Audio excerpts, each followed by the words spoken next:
Hello friends, कैसे हैं। मैं हूँ मीना। हमारे यूट्यूब चैनल पे आप सभी का स्वागत है।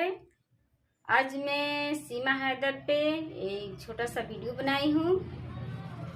वीडियो पसंद आए तो लाइक शेयर सब्सक्राइब करके चैनल को सपोर्ट करें। कमेंट में बताएं कैसा लगा।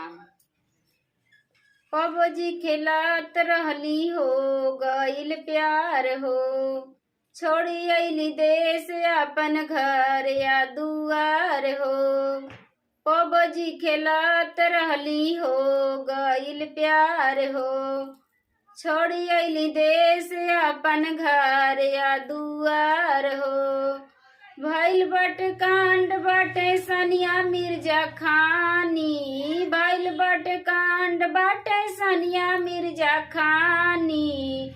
पबजी वाली सीमा दुल्हा खोजली हिंदुस्तानी, सीमा हैदर खोजे बाटी दुल्हा हिंदुस्तानी।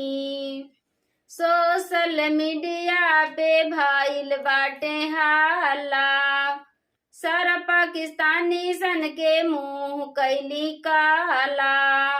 सोशल मीडिया पे भइल बाटे हाला, सारा पाकिस्तानी सन के मुंह कैली काला। करत सपोर्ट सबे मिलके हिंदुस्तानी, करत सपोर्ट सबे मिलके हिंदुस्तानी।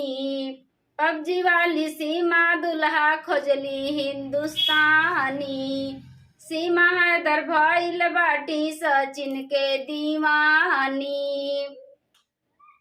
प्यार खातिर धर्म आपन दिहाली बदाली हो, सारा हिंदुस्तान में बा खुशी के माहौल हो।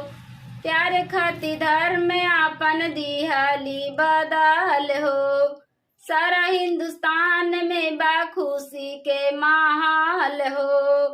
छोड़ी अइली देश अपन घर या दुआर हो, पबजी खेलत रहली हो गइल प्यार हो।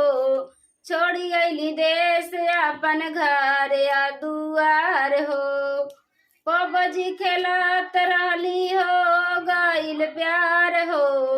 छोड़ी अइली देश अपन घर या दुआर हो, छोड़ी अइली देश अपन घर या दुआर हो।